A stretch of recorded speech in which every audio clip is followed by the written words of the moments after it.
Okay, here we go. Starting the mic check with mic number 1, Uno. Check, check, 1, 2.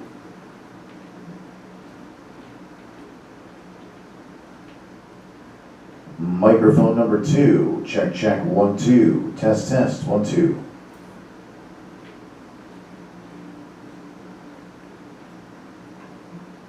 Microphone number 3, the super mic. 1, 2, 3. Super mic. 1, 2.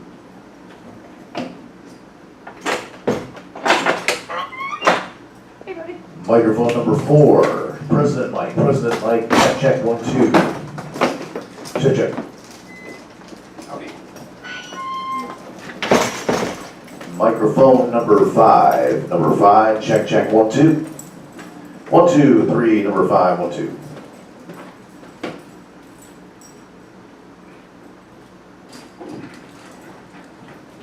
Microphone number 6. 1, 2, 3, 4, 5, 6. Microphone 6. How are you doing? Good, yourself?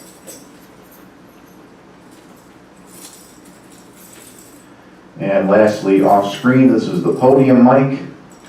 Podium mic 1, 2, 3. 1, 2, 3. And once you are good with that, I will do the mute.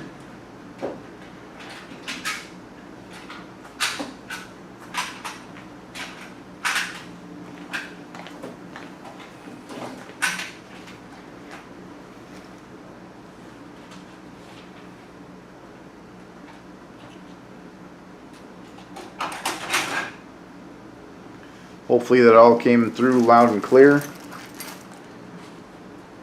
And once I get your okay, I will click the mute.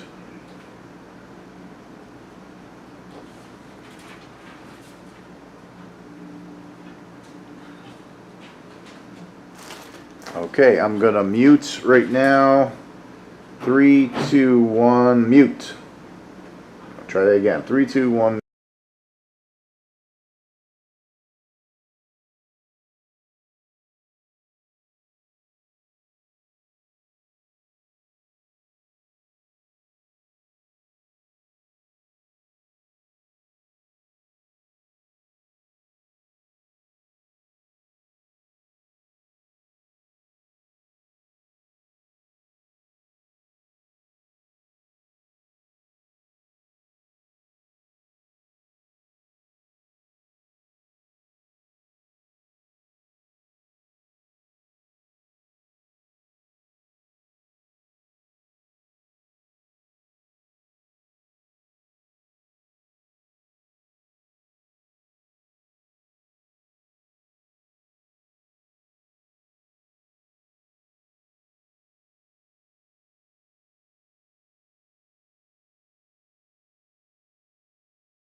It's better than some winter months because it's like.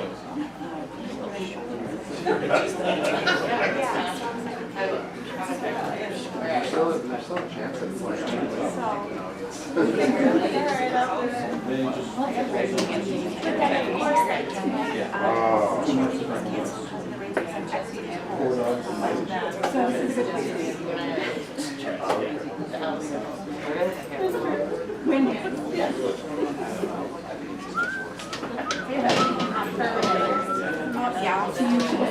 I know. I have to be there at 5:30.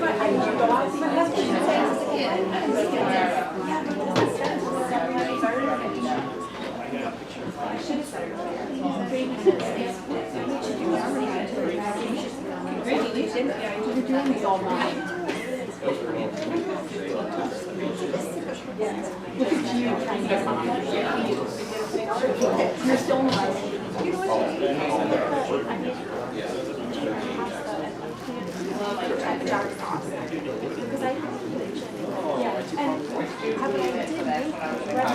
How's your son on the train? It's family. Good summer? That's nice. Good. Yeah, and how's Brett feeling better now? Yes. Good. It's good to go. He'll be student teaching at Sweet Home. Actually. Nice. Yeah, through the fall.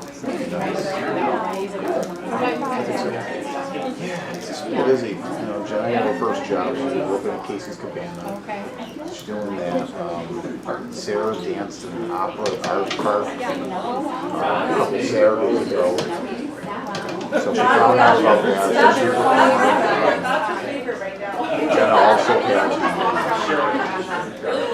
used the theater camp Okay. that Chris Sugar runs. So she was assisting directing that. That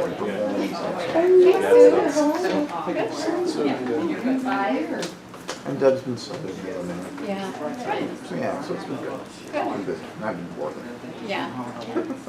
Figure out. Gotta have these so great spots, right time, have enough food, right? Be crazy and all that stuff. And it's a great thing.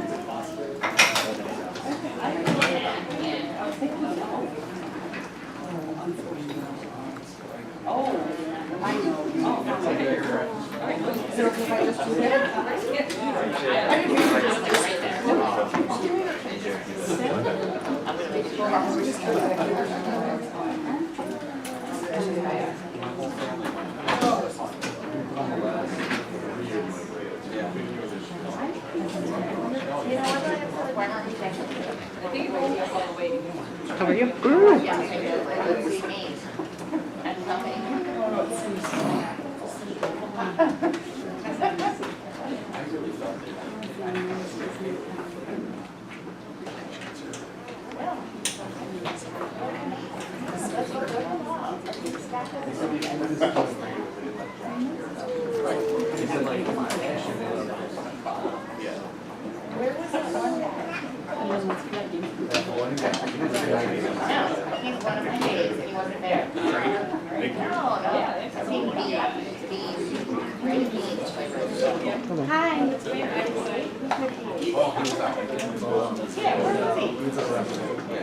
So is it, you're all good then?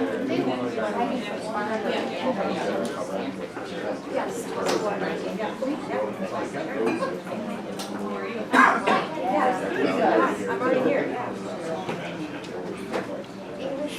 Hello, great. Oh, so I was there.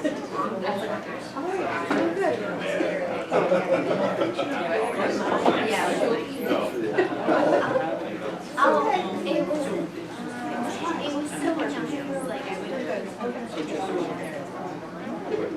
Yeah, this is.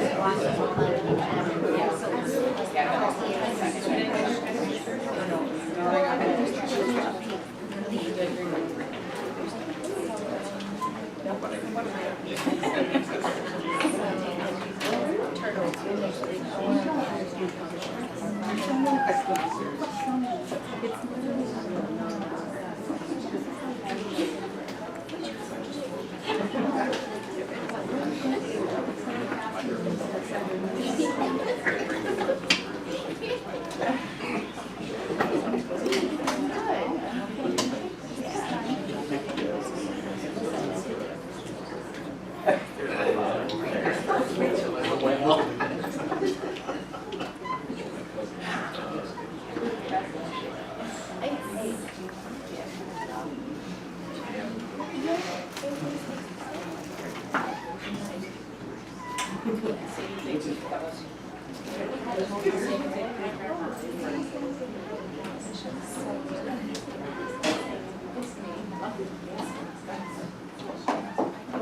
let's start this meeting. We'll call it to order at 7:34. Let's start with standing to say the pledge of allegiance.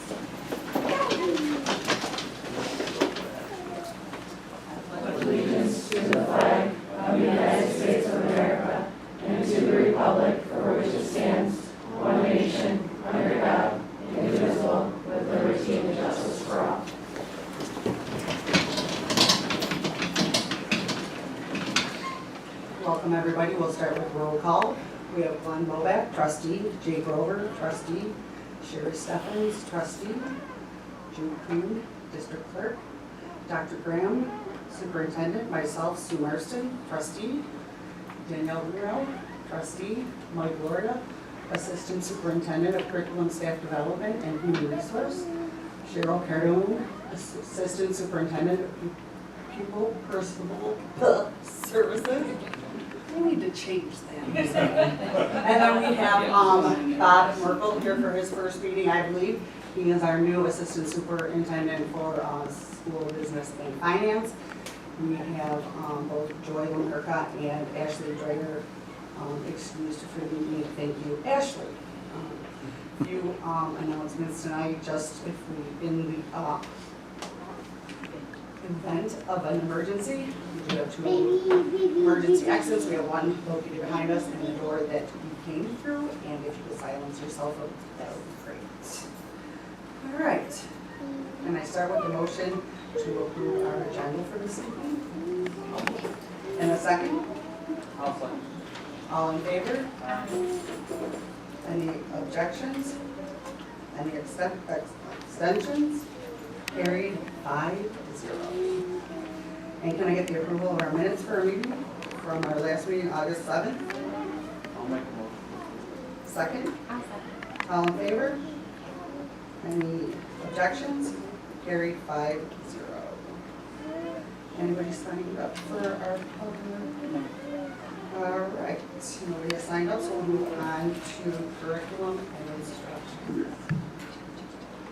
Thank you. There's just one item for action tonight. It is the JV varsity cheerleading camp. It is one of our overnight camps, so we are just asking the board to hopefully take action on that.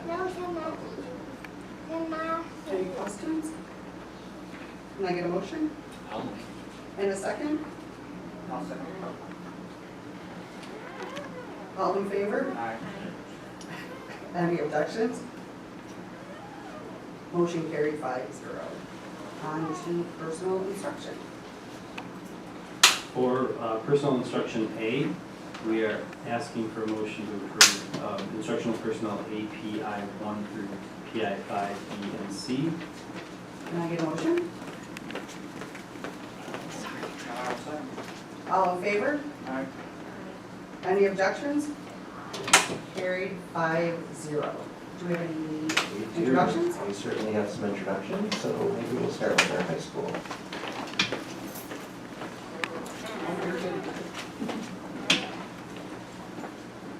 Good evening, Board of Education, Dr. Brianna, District Administrators. Tonight we have 3 introductions for the high school. I would like to start with Janice Anderson. Jan, if you could stand. Jan's not actually new to our high school, but she will be switching to a new position for us. Janice started her career as an elementary teacher at Prince of Peace School in Niagara Falls, where she taught for several years before there was a merger that resulted in her position being cut. Their loss was our gain, and she joined us here at Grand Island Schools, taking a position as a teacher aide, where she has been in that role for 14 years. Her most recent 3.5 years have been with us at the high school as a personal aide for a student who just graduated in June. Jan has done an outstanding job as a teacher aide and has been a key member of our team, going above and beyond to support our student academically, but also to ensure her inclusion in all of our school events. This past spring, Jan achieved her teaching assistant certification, and she decided that she's interested in playing a larger role in working with our students with special education needs. When we interviewed Jan for our teaching assistant position, It was clear that she will, without a doubt, be an excellent addition to our team of professionals who work in our life skills classroom. Janice's passion for helping students achieve their greatest potential and compassionate approach with students is visible every single day in our high school. I am confident that she's going to do an excellent job in her new role, and we are so glad she will be able to continue her work with us at Grand Island High School. Welcome back, Jan. Thank you very much. Next, we would like to welcome Sarah Pratt to our team. Sarah, if you could stand. Sarah is a New York State licensed master social worker. She achieved her bachelor's degree in psychology from Buffalo State College and her master's degree in social work from the University at Buffalo. For the past 7 years, Sarah has served as a school social worker at the Charter School for Applied Technologies, working with students in kindergarten through grade 5. Sarah has specialized training related to individual and group counseling, as well as multi-tiered systems of support, crisis response, safety planning, and character education. It was evident through the interview process that Sarah is a caring and dedicated social worker who strives to support all students. We believe that she is going to be an excellent addition to our team of social workers, and we are looking forward to having Sarah join our student support team in September. Welcome, Sarah. Thank you. This is Pat Harvey, just 1 second. Sarah, Liam sent me some yearbook photos from your high school because you guys graduated together, so I'll share them with you. Okay. Maybe during New Teacher Academy. You're lucky it's not part of his presentation. Are you sure? I mean, do you want to pop up now? Oh my gosh, no, Welcome, Sarah. thank you. And Jan. Lastly, we would like to welcome Jamie Peld to our high school administrative team. Jamie achieved her bachelor's degree in history from the University at Buffalo and master's degrees in adolescent education and educational leadership from Canisius College. Jamie began her career in education as a teacher in a variety of social studies and elementary and middle school positions, working at Nazareth Lutheran School for 2 years, St. Matthew Lutheran School for a year, and Buffalo United Charter School for 6 years, before she pursued her career in school administration. Jamie then transitioned into an assistant principal position at Buffalo United Charter School, where she worked for 7.5 years before joining the Westminster Community Charter School, where she was an assistant principal for the past 1.5 years. Jamie has specialized training in diversity, equity, and inclusivity, as well as restorative practices, and she has done some important work in her charter schools, transforming the school culture and learning outcomes for students. During the interview process, it was very evident to our interview teams that Jamie is a dedicated educator who has a passion for helping students learn and grow, and for helping support teachers to achieve their best outcomes with students. We are extremely excited to have Jamie join our high school administrative team, and she will begin working with us tomorrow. Welcome, Jamie. Congratulations. Mrs. Harvey also impressed with Jamie as she attended our youth mental health first aid training. Yes. Helped win some of the special admin Olympics, which was really great. We didn't win overall, but I'm not going to hold it against her. Yeah. And was at the West New York Law Conference. Correct? Yes, Jamie All has been before very today. active already in our administrative team. Welcome. Correct. How about from other principals? Do we have any additional? Yeah. Alicia?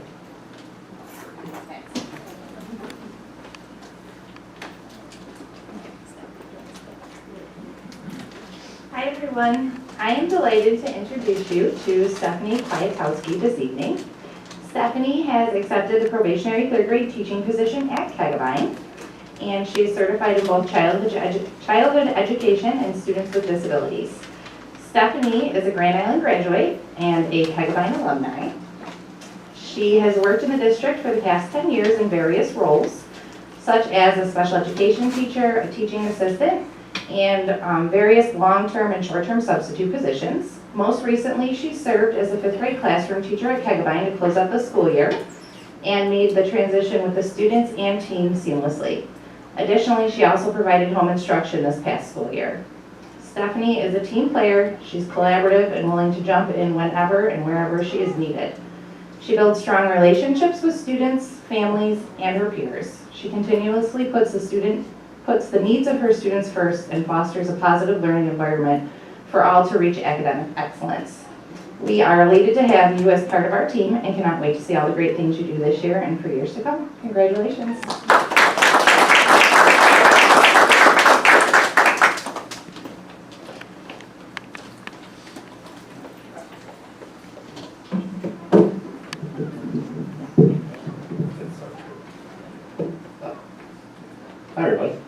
I would like to introduce Megan McAfee. You want to stand up? So Megan is also not new to Sidway or Grand Island. She is a Grand Island graduate, and she is currently a TA at Sidway, and she did that last year. So last year, Megan started the year as a TA in our co-taught classroom.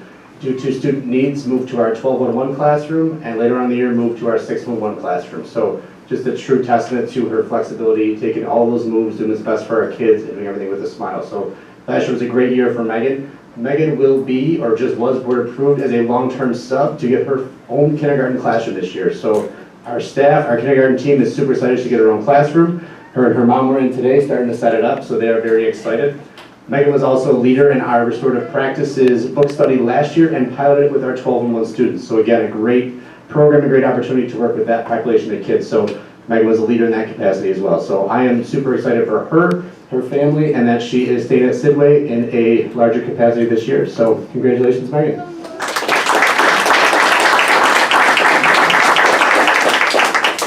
Let me make sure.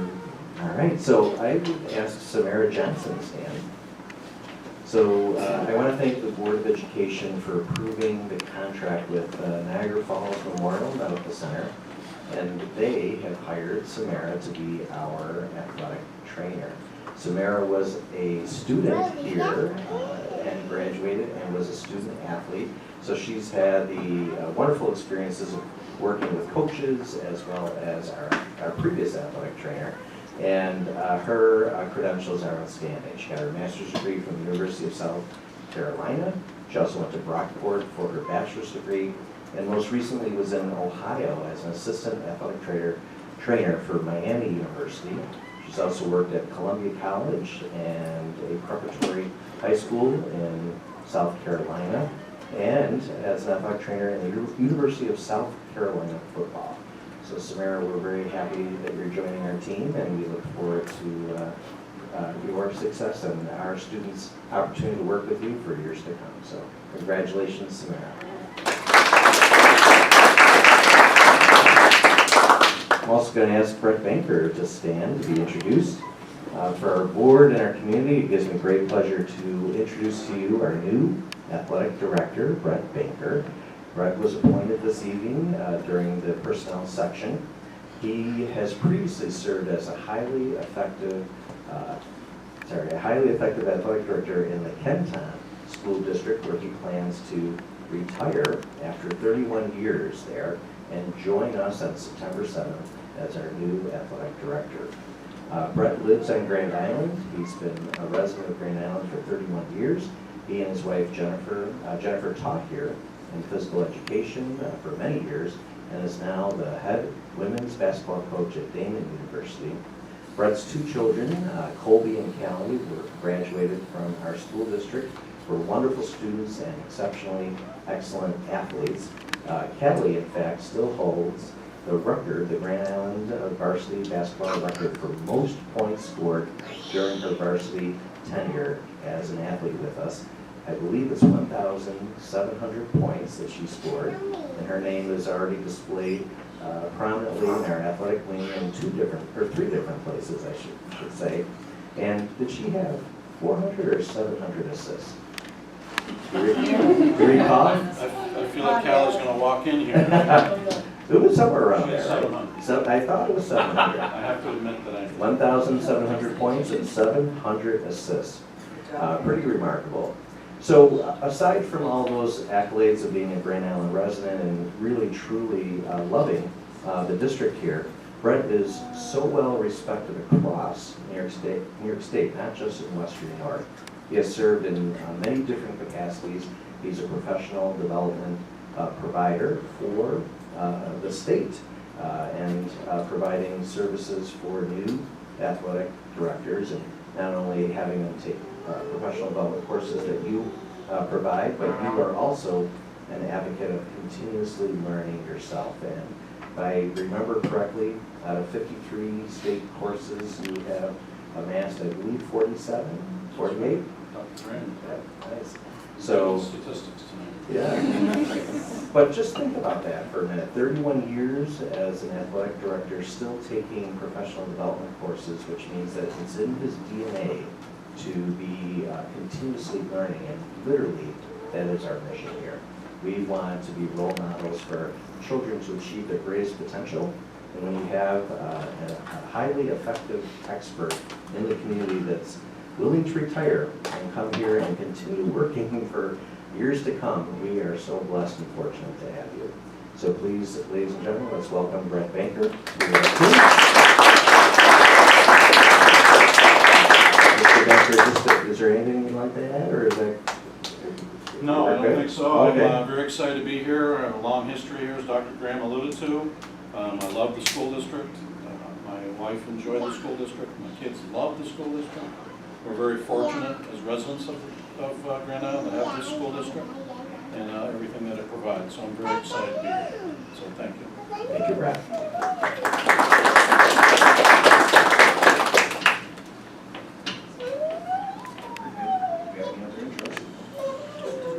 I think we're good, but yeah, we do need to do the motion for non-instructional items. So I'm just at this point going to ask the board to make a motion for instructional, non-instructional personnel items A, P, and I 1, all the way through P and I 4, as well as a motion for P, and that's it. I'll make a motion. Second? I'll second. All in favor? Yeah. Any objections? Carried 5-0.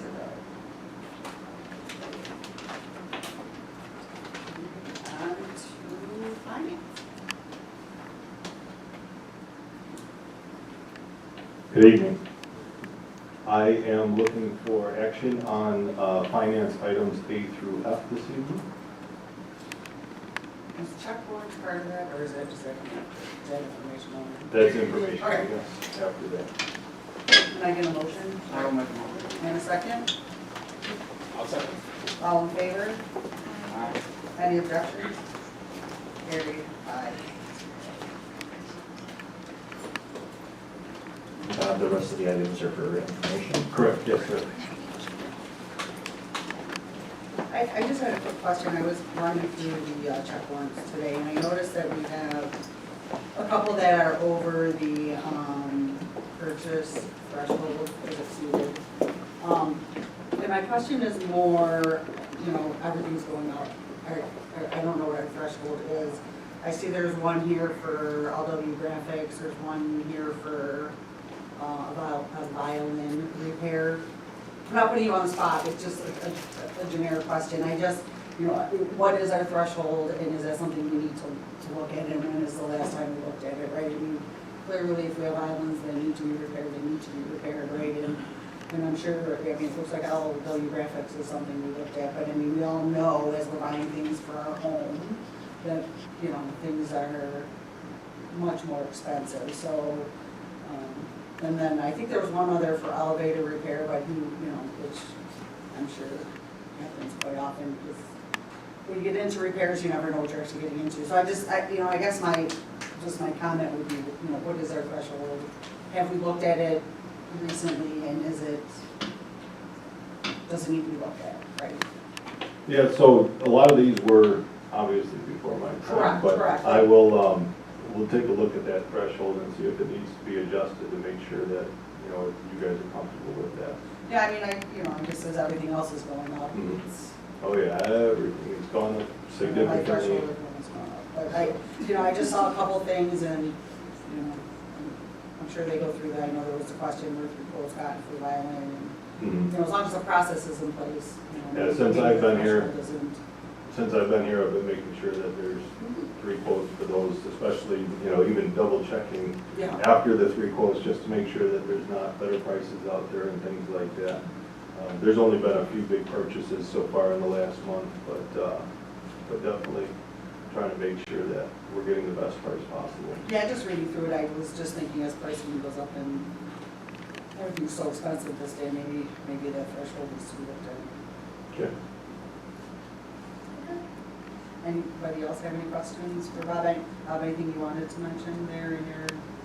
I have a couple things. Okay. I have a couple things for roundtable later. Okay. Anything you want to mention? Anything for now? Yeah, actually, feel free to talk about the needs in transportation. Okay, so we've been struggling to find bus drivers, obviously, as most districts have. So we are looking at doing an emergency contract with Buffalo Transportation. The rate is about $566 a day. Our rate, if our drivers do it, is about $516 a day.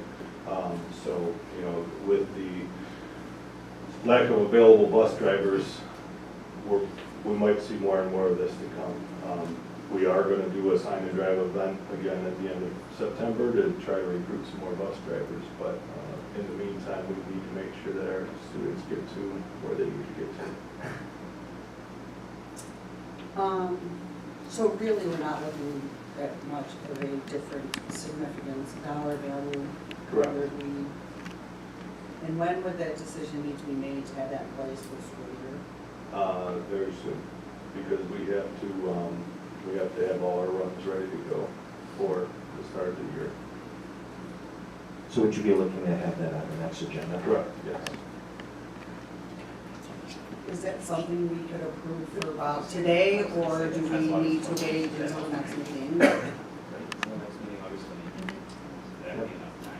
Is everybody okay with it, or, if everybody's okay with it, I could ask for a motion to approve, recommendation for outsourcing So, transportation. yeah, can I have a action to approve the emergency bus requisition?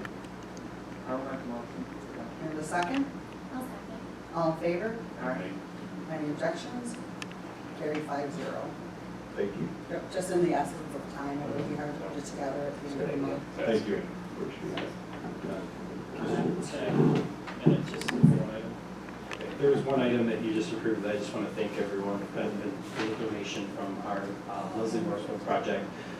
Many of you who are involved in the PTA know that the All Island PTA, we invite Sharon Kramer, the wife of the deceased Dr. Leslie Morris, who runs the Leslie Morris Foundation. She comes in and she every year donates $500 to our libraries on a rotating basis. This past year, she had donated the item to the high school, and she just released her check to us this year, and that's one of the items that you voted on to accept that donation for Sidway Elementary. So we'll be working with Janet Falk this year. She's already selected the titles, and the money is now being approved, and we'll be able to purchase those so that they're in place early on in the school year. So I just want to thank Sharon Kramer in honor of her husband Leslie Morris and the board for accepting that donation. And for those of you not familiar with that donation, that rotates schools, right? And it's just Sidway's term. So, yeah, we've been receiving that donation for quite a few years now. So it's excellent. We always appreciate the donation every year. So we're anxious to see what Sidway does with their donation this year. On to the superintendent's report. Oh, we got to share all the Because mine cut me So I'll save the action items until the end. So I wanted to direct your attention first to the special education plan. According to New York State law, we have to have a written special ed plan done every 3 years. As you look through it, it actually has to describe the programs that we offer at Grand Island. On the back sheet, there is data for 3 years of our homeschool students, number of CPSE referrals, number of EML students. Also, there is a budget sheet in there as well that also shows the expenses over the last 3 years. And then building specific, it talks about the special education programs at each building that we have in the district. So that does get done every 3 years. We were up, it does expire again in 2025, so it will be done again then. So if there's any questions, take those now. So Cheryl, once, now that this is complete, will this live on our website? It will actually, it gets posted to our website. The current document, that ended, is there now, and we wanted to make sure that everybody had a copy of this, and everyone will upload it, so that it can be reviewed there as well. Good, and that would be under the pupil personnel Under the pupil services. personnel. Thank you. Great. Moving on to the second piece, I know that we do have a policy committee. However, this was time sensitive. We do have to share our attendance policy with our entire faculty and staff and the parents before and or about the start of the school year. I did have a committee together a few weeks ago. We really wanted to make our attendance policy consistent across the district K-12. We found out that it wasn't during the year. The federal mandates now have talked about chronic absenteeism, you know, at 5%, which is about 9 days. We're supposed to do notifications. You know, at 18 days, they become chronically absent. So in order to consistently start at the Sidway level and go up to the high school to show the importance of attendance and how we track it and making note of our students that are chronically absent, we need to put something consistent in place across the board that will start right about the beginning of the school year. The administrators and I and Bob and Mike will be having a meeting next week. We will be going over it there. We're looking at installing attendance lines at every building so that parents can actually call and leave that attendance information involving the nurse and involving the social workers, which we will all discuss next week, and then keeping track of it from there. So it's just something that I wanted to include for the first read. If there's any questions now, I'd be willing to talk about that or answer those questions. And then I will be looking for action at the August 28th board meeting so that we can get something in place before the start of the school year. So the red was language from BOCES that we deleted? Yes. And the green Is new, yes, is new language. Yeah, BOCES actually throughout this whole policy said that it really needs to be you know, district specific. And we took the federal and state guidelines, obviously, and kept those, and then just made them more specific to our school district. Any major changes? I was kind of looking through those. Yeah, I would say that one of the major changes is the fact that, you know, it listed a whole bunch of incentives that we could utilize to get kids to come to school. You know, as a group, Sidway High School, middle school looks so different, so we actually changed, kind of took out those pieces and put them building specific and age appropriateness. One of the other things that I believe was new was there is a number in there of 18 when we would drop a student from a class. Hillary, is that the number 18 that we put in that the high school could drop a student because they didn't have the seat time in order to get that credit? So that is a change as well. 18 days? Mm-hmm. That's That's the chronic, that hits the limit of chronic absenteeism. And that's after we've called the parents, met with the parents, you know, et cetera. So would that be given on like a case-by-case basis? I mean, if the kids got an A in the class and... That's like unexcused, right? Or is it... Actually, they changed it to excused and unexcused. Wow. What is the difference between excused? I see the differences. You see the definitions? I see the definitions, So right? at the committee, we had a lot of discussion about excused and unexcused because, again, a district following, you know, you have to have the outline, but, you know, what a district allows and what they don't allow. You know, we had that, we had that discussion. You know, excused would be, you know, a death in the family, you know, things like that. That's not what I'm looking for. Okay. That's the answer every parent is given when they ask. Right. What is the difference? What does it mean to my child if he is excused or unexcused? Like, what does that mean? I know what it means to be excused and unexcused. Well, what's the difference, I guess, in penalty or consequences, or what is the difference? So I will, and I'm going to let Mike talk about it as a high school principal too. There is no really penalty K through 8. We discussed that, you know, as far as, you know, penalty as far as notifying the parents and having the parents come in. But K to 8, there really is no penalty for unexcused absences versus excused. At the high school level, it's a little bit different. Mike, you want to talk about that for a minute? Just out of curiosity, I'm not trying to put anybody on the spot, but it's a big... When I was principal, we spent some time on this, and we actually outlined it in our high school handbook, which I believe is still in there. It's probably been updated a little bit since, but typically your excused absences would be medical appointments, they would be college visits. There's an outline from the state that actually says what those excused absences are. Some certain religious observances, things like that. Unexcused would be I missed the bus, excused would be going on a family trip. Haircut, babysitting, hunting. Yes. But is there a consequence for that? Not necessarily. Hillary, you're nodding if you want to say something, but we sometimes Just for understanding, I know, you know, Yeah. Now that they track both, I mean, it was a little bit different until I started tracking excused and unexcused, because if it was unexcused before, that was kind of like a red flag. But now chronic absenteeism includes both of them, so it's a little hard to distinguish between the two, but. Is that 18 days all year? Yes. Yeah. So like if they're, like you said, if they're getting an A and it's like April, you can drop them? Cause like, So there's language clarifying that in the policy, and it does articulate that it's not, one, it's not dropping them from a class, but it can impact their ability to achieve the course credit. If they have A's, it typically would mean that they had excused absences. So Sue, I think what you're asking is what is the outcome of an excused versus an unexcused? If you have unexcused absences, you don't have the ability necessarily to be allowed to make up a test, get grades for whatever assignments that you missed, or even be afforded the assignments that you had missed for your unexcused absences. So that language is also in the policy and kind of clarifies that for you. But generally speaking, those students who do have an A in a class aren't the ones who are having just the unexcused absences for a variety of reasons. As Cheryl had said, the state tracking doesn't care if we have excused or unexcused absences.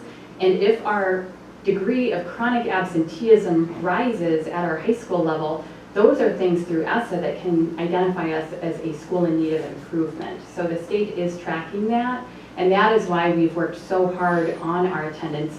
We did have a decrease in our chronic absenteeism this year based on a lot of the things that we put in place with our social workers. Letters, as much as parents don't always like letters, it does help with getting that information out there. We've had lots of meetings, so there are a lot of things in place at the high school, and the same is true at all of the building levels. There are steps being put into place to make sure that we are doing everything within our power to make sure our parents are understanding the importance of attendance and that we're helping our kids who are struggling with attendance get back into regular attendance. well, I'm wondering about parents who have kids that are in sports, right? So like last year, my daughter was in cheer. We went to Florida for like a week, and they don't care about school. They schedule your, you know, events during school, and I had to sign up, you have to pay so much money.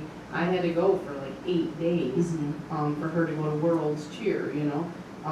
So, I mean, that's 5 days right there. I think it was actually 6 by the time we got back. So I'm just wondering, like in that kind of a situation, the school was very wonderful. They worked with Sabrina and me like very well, and I helped her with everything. So, you know, it's nothing on the school. I'm just concerned now if I take my, you know.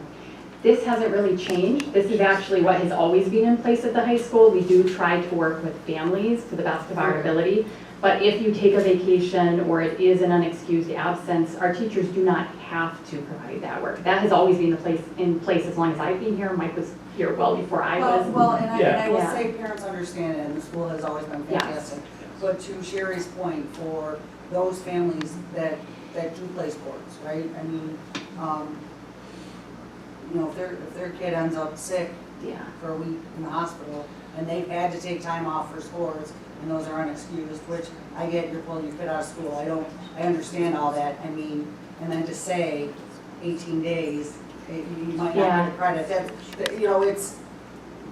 I think this is the line that Hillary was talking about, is this, however, the district may not deny course credit to a student who has exceeded the allowable number of absences taught and taken all tests, including this test where it's secure and asynchronous. And we did talk about it in the There's community language too, that there are extenuating circumstances, and we have looked at individual students and taking different cases on an individual. So is it the state that makes us mark the absences excused and unexcused? Yes, Yes. the state is, it's part of the ESA accountability measures. And what I will say is the school tries not to be punitive, they try to be proactive, and they try to use it as a tool to invoke that process. And it's almost like an RTI process where we invoke the communication, bring family, and try to educate. You know, we're not going to be able to get here every single day, but we do the best to at least minimize that chronic absenteeism so we're not on that report every year.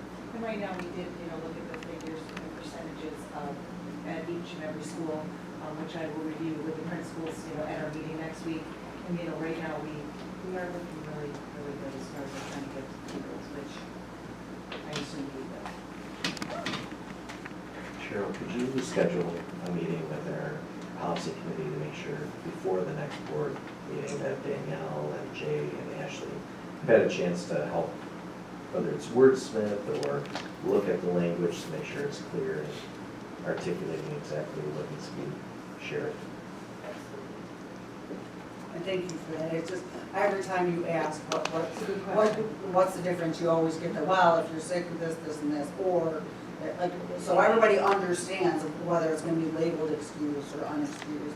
We just don't understand what the difference is in the end, right? Because we're signing the piece of paper to send our kid back in, whether it's excused or unexcused, right? Like, so as parents, we've excused them, so it's just what the end result is, right? Like where and when it matters, I guess, is the question all the parents answer. And as a parent of the district, I never fully understood it myself, and that's why I was just asking for clarification.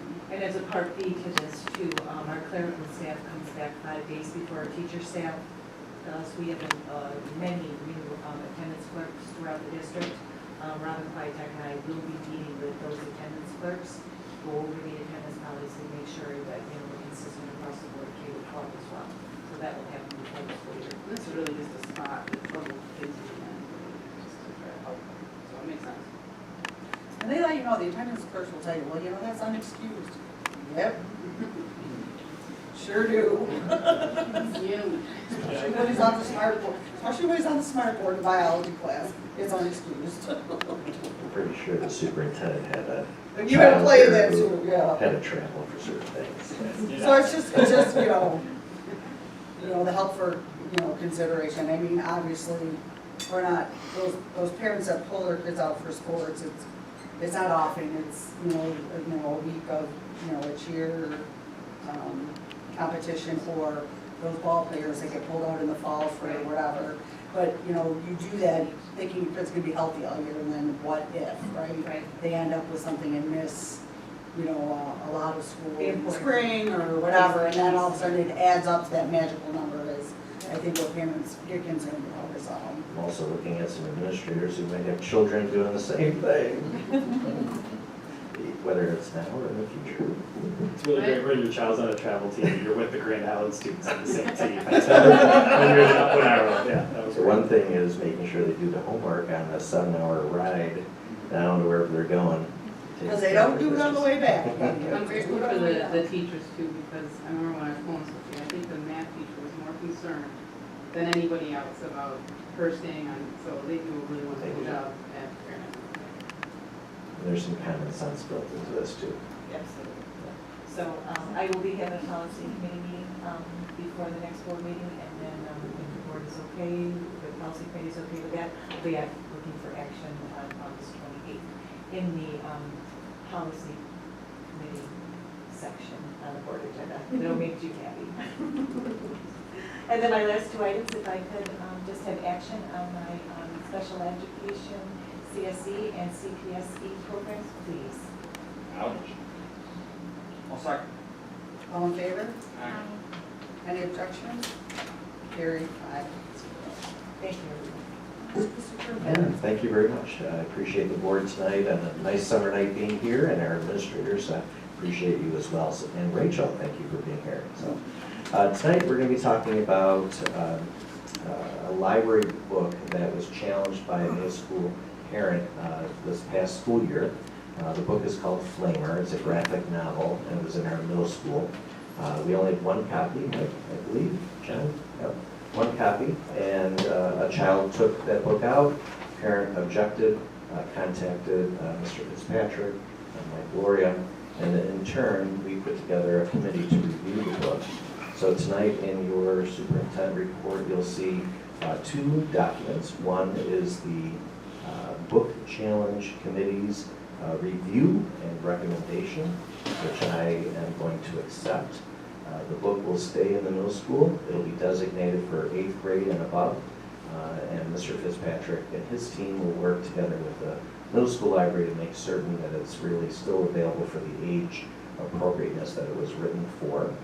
Secondly, I want to share with the Board of Education a new form that we have developed in the event that a parent would like to restrict access to instructional materials for their child. So this form will be available on our website and be available in our libraries. a parent can complete the form, understanding that they're restricting access for their child only and not for other children. They'll complete this information. It says in yellow, I understand it's my parental responsibility to explain these restrictions to my own child. They'll be able to indicate and provide a list. The nice thing, Mr. Laurie, about our library system is that the catalog is digital and can be searched both for the middle school and the high school. Parents can search titles, and if they object to a book for their own child, they can fill out this form. This form will live with the librarian, and the librarian will make certain that the parents' wishes are followed for their own child. So this form will be put into place at the beginning of the school year. I do want to thank the committee that worked on analyzing and reviewing the book. And Mike, if you could just fill in some of the gaps and let the board and the community know the steps that were taken and the seriousness that the committee took in reviewing the book, that would be great. Yeah, sure. The complaint came last fall, so we had several policy meetings with our board to start kind of making sure our policy was as up to date on this as possible as per the feedback from both BOCES as well as our attorneys. So that policy 8330 is in place, and we've also had a form that was approved that a complainant could fill out if they had concerns with the instructional material or a library material. In this case, the book was a graphic novel. The committee that was developed as per the policy consisted of 2 community members, our school librarian, our school principal in that building, which was the middle school in this case, John, as well as a teacher, and then also our librarian. So that would be the total of the 6 people that met. We met twice as a committee and also all read the book. Everyone read the book. I personally, and I know many of the people on the committee took notes on the book. The book had 7 chapters, 1 for each day of the week. They're labeled as a day of the week for each section of the book.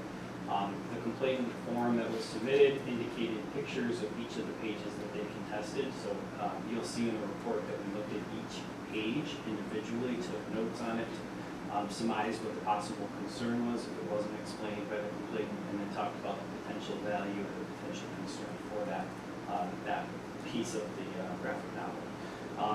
For overall, when we sat to kind of look at the report, we asked ourselves a couple questions. One, does the benefit of being considered as a whole kind of outweigh the parts that are related to the complaint?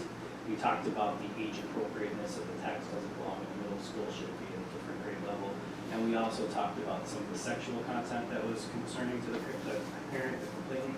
What is the purpose of the content? Is it quote unquote pornographic, or is it there to promote something other than sexual excitement? Is it there to promote more of the personal struggles that the author faced, which is what most of the community kind of believe in terms of what they're looking at. So I will mention that many of us, and I know you were there at the law conference this past week. Sherry, you were at the law conference this past week, and this is not a unique concern to Grand Island. This is something that's been going on across the entire country.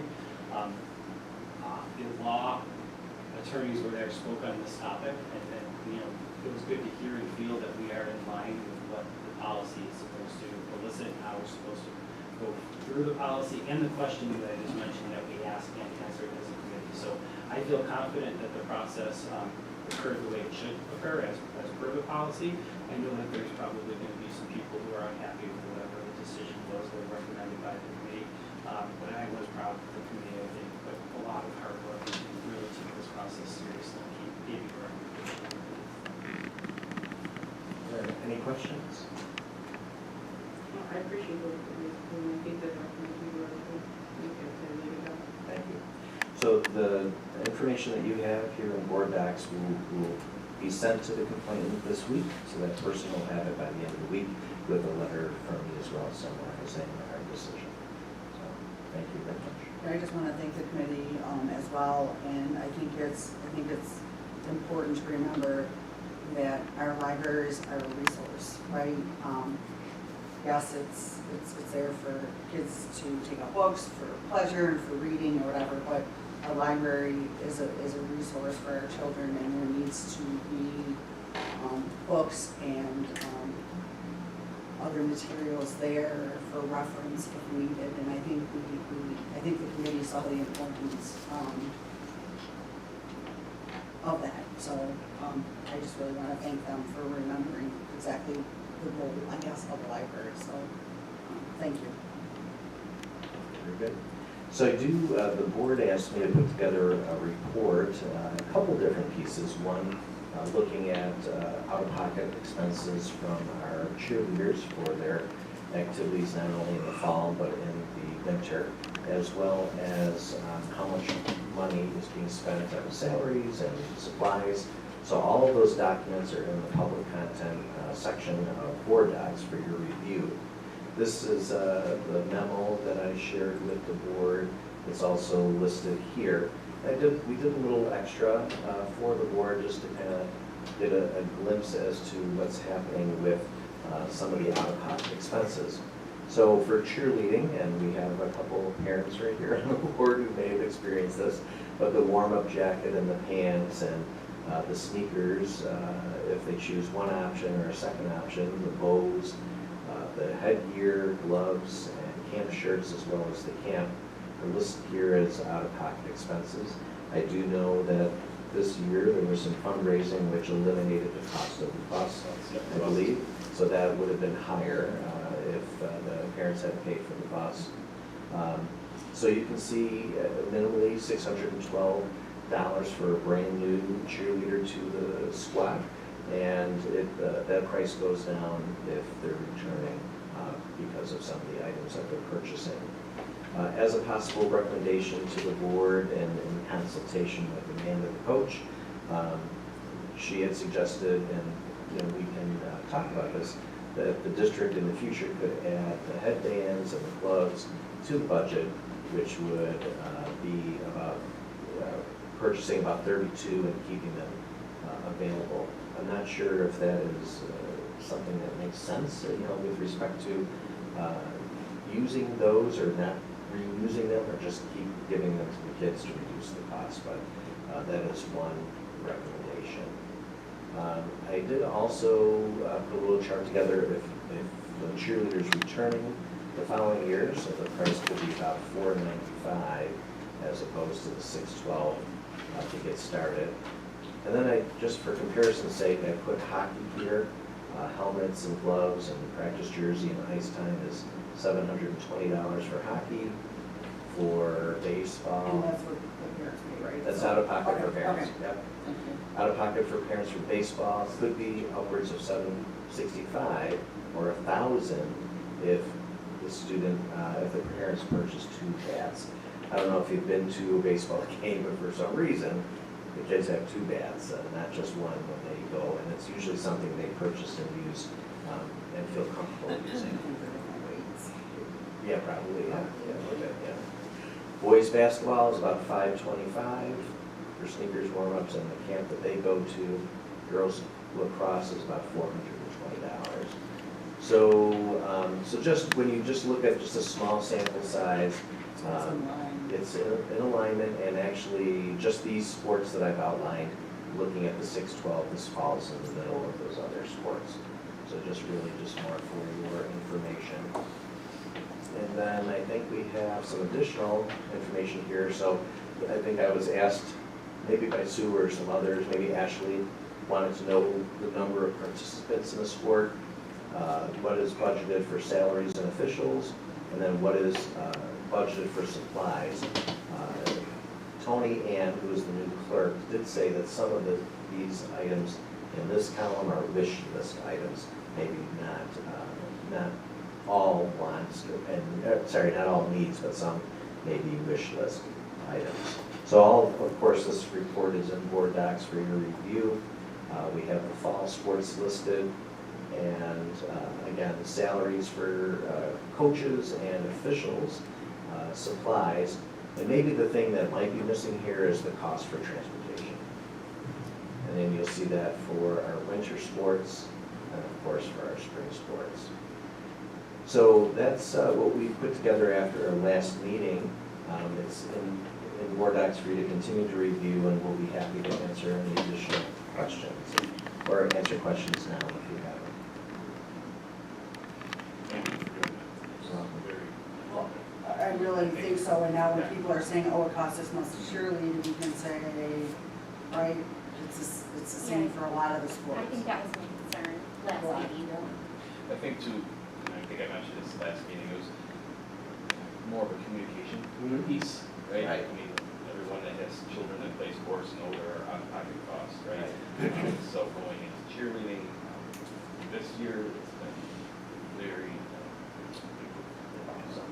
I like to hear that. That's great.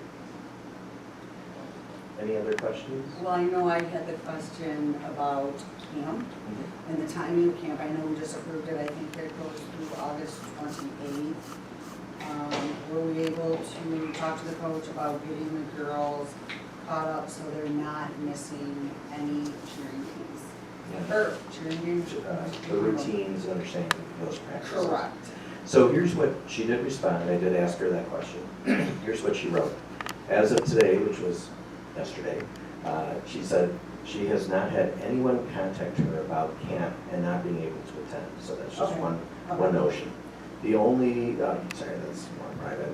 And then she said, when we are, she's talking about some kids who are trying out and they may or may not make the team. When we are away at camp, we will be sending videos of the routines in the event somebody couldn't go to camp. Well, that's fantastic. Yep. So and this is probably so different than, when we were in school, they can take immediately a video of the routine and send it right to the athlete. And then they're also going to, so that of course the athlete can begin to process and understand that routine. And then she says, when we get back, we will have practice to help add them into that routine.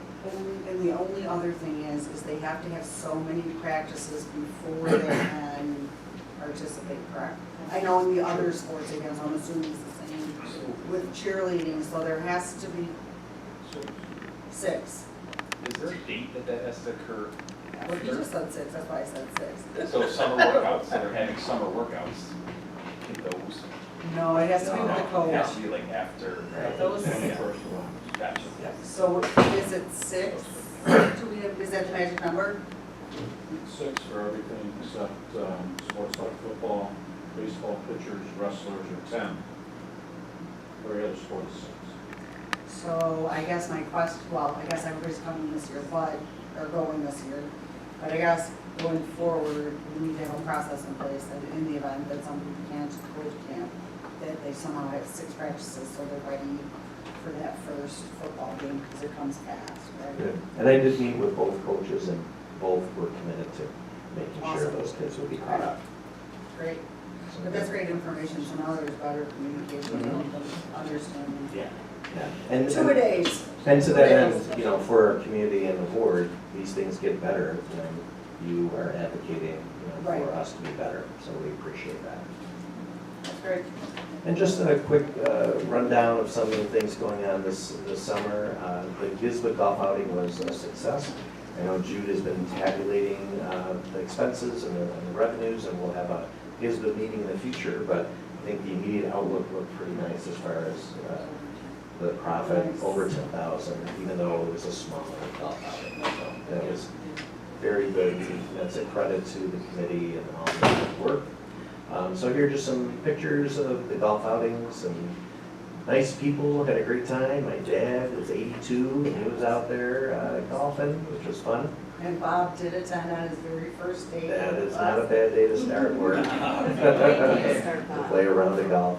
Our students gave speeches just around dinner time, and Mrs. Boutte also joined them.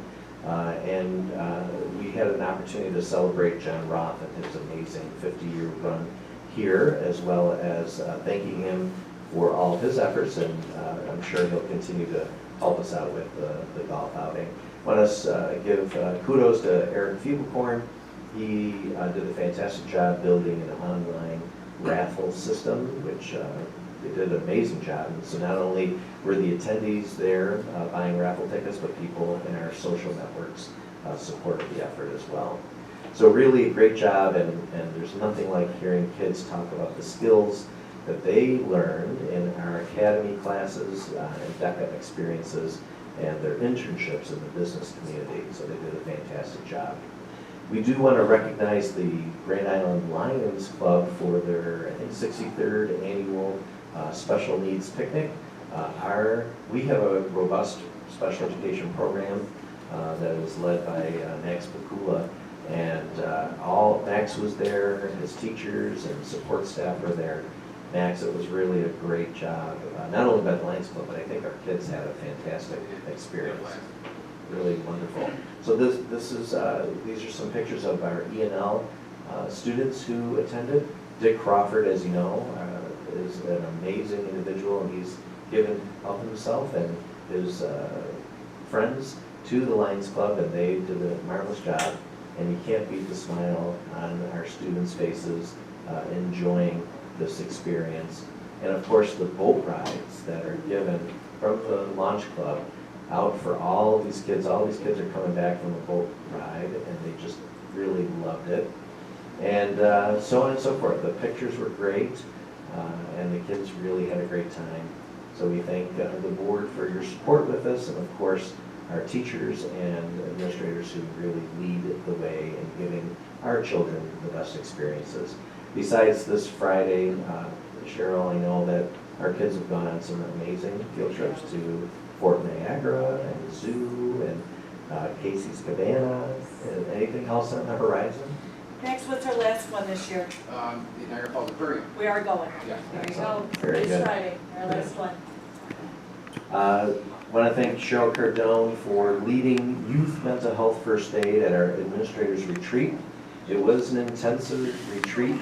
There was about 2 hours of pre-work that we had to do before the retreat, which included professional development and tests and quizzes to measure our knowledge about youth mental health first aid. We did have the event at the Seneca One Tower, which big thank you to M&T Bank for giving up the 23rd floor to anybody in the community who would like to reserve a room for free. It was very, very nice to go to this event just outside the district a little bit, get to see some spectacular views, but really engage in some thoughtful learning. We'd also like to thank the trainers from Hamburg Central School District who came out. This is Tina, and she did a fantastic job in about 3.5 hours of professional development for our folks. The SRP are working exceptionally hard. If you walk through on your way out, just admire how beautiful our floors look and what they'll look like in September. They're working so hard in hot summer months to get us ready. And this is just an example of just a simple, maybe not a simple task, but replacing a very old, probably original sink at Kegamine that was really in bad shape, and these guys did a great job. And with the supply chain and all of those issues, that they were able to get this in for Kegamine to open up in both bathrooms. And honestly, that is a testament to our crew here, but also Felicia and her teachers who recognized that this needed to be changed immediately, and they took care of it for us, so we thank them for that.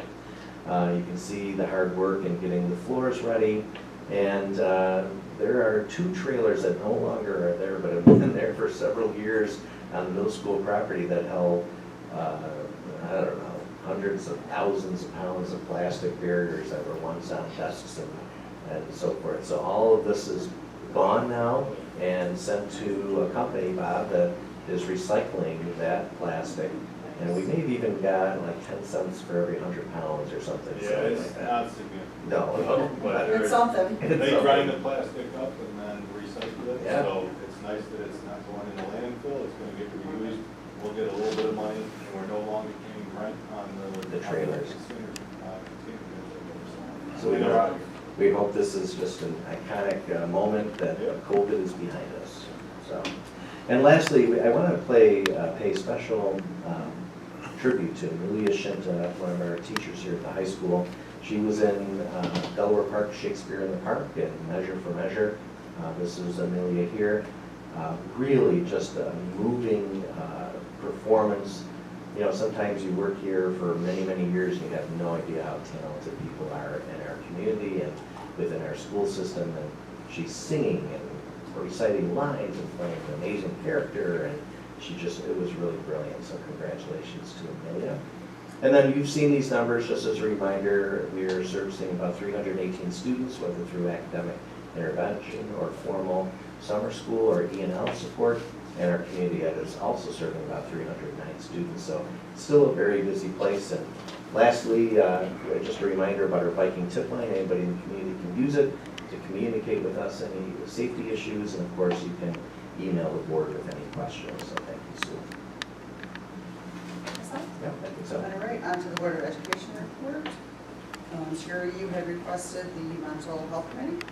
Yeah, I brought it up last year, and I know at the time, you know, you had mentioned the wellness committee kind of encompass that, but with the wellness committee kind of putting on the sideline for a while, I think that, you know, bringing up the mental health committee would be appropriate. I know our governor just had another big conference where she met with superintendents and gave more finances towards mental health because of, you know, how significant it is, how big it is, you know, obviously in nurse work in hospitals, seeing kids over and over again. I think we're looking at that, programs maybe we can look into, or feedback we can get, for this. It's not getting any better, unfortunately. Correct, so what do you believe this committee would encompass? What's your vision? What do you hope to obtain? Who do you think the members would be? Because like everything you just brought up, and I think I've mentioned this to you in the past when we brought up committees, not that I don't think this committee is a great idea, because I do. All of that has always been done at this table. Any suggestions, any ideas, anything as a nurse with your boots on the ground, that could all be brought up at any meeting at any time to be discussed by the board and approved.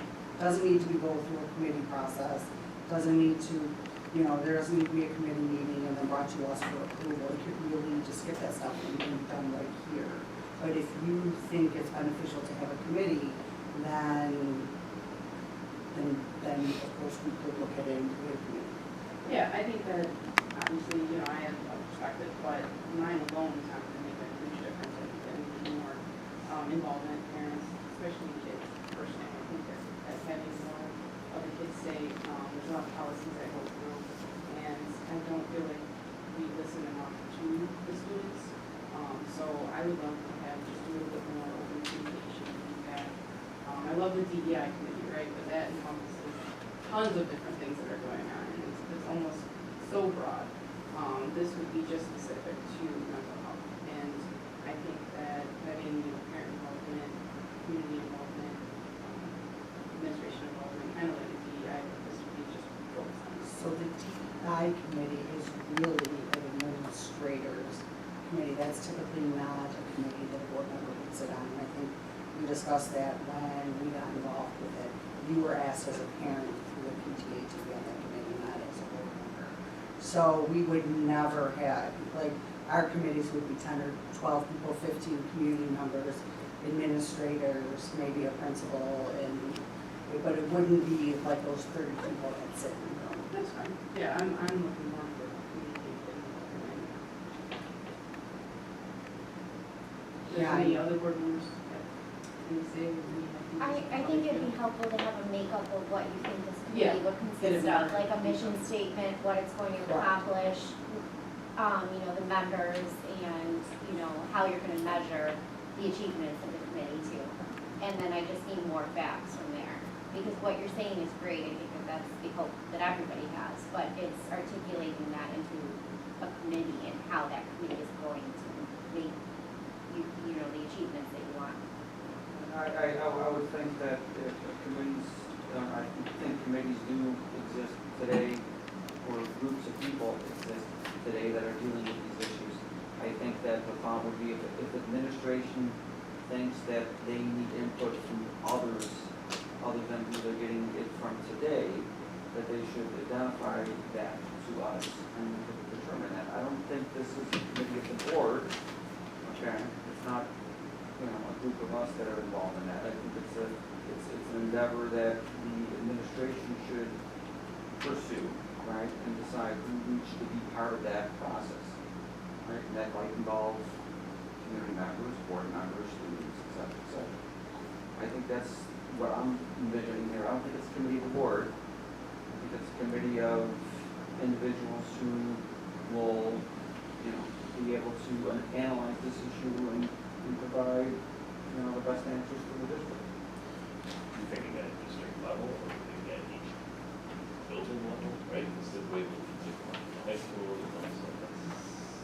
I think, yeah, we'd have to look more into it because you can't start too broad, obviously. So, but maybe look into how we can do it. But I can get more specifics and see, you know, the ones that are already kind of doing these initiatives and see how we can bring it here. And Yeah, for sure. Sherry, how it deviates from whatever's already in place, you know, so how it like improves whatever we already have, as opposed to overlapping.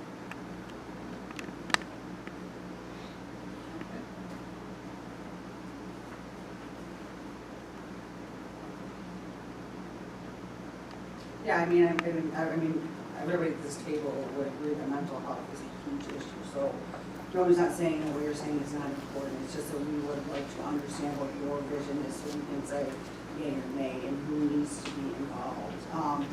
You know, I think it would be very difficult in just thinking about having a mental health committee at each building. I think that would be hard, right? I think it would be hard to put community members and our administrators together to have one at each building. So in my opinion, if we had a committee, I think it would have to be at a broader level. But I don't know what your vision looks like, but I think if you could put something together, like Danielle said, I think that was fantastic and well represented, put together what you're thinking, how many community members, who you think from the district should be involved, how many board members, and then we can take a look at it, and then really the administration will have to take a look at it and see, you know, where it fits into. And I don't know if Brian wants to add anything to that. We do have that wellness committee. I don't know if we can encompass that all together as well. You already are on that. I don't know if that's something we could add it to. Yeah, well, first it would be great to look at your vision and outline some things. And maybe, as Danielle just mentioned, maybe it fits nicely in the district wellness committee, which includes food nutrition as you're in. It includes physical education, but also could include a major component of mental health. But first I would, you know, just put together your ideas and the board can make it over. Anybody else have anything on mental health?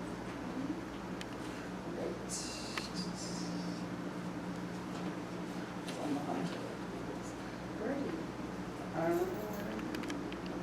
From the round table, because nobody signed up to speak this evening, so we'll start with you, Brian. Just, I mentioned, Brian, I have pictures of you in high school too. But surprisingly, or maybe not surprisingly, they're not very revealing because you look exactly the same. I appreciate That's Maybe we should have rare senior high school pictures too. Yes. Yeah, I got my 30th, or my 40th. Mine's here, so I'm here. So I'm worried about how I might look in terms of that. I'll share pictures if I can. I'm all set, but I'd like to see pictures. Me too.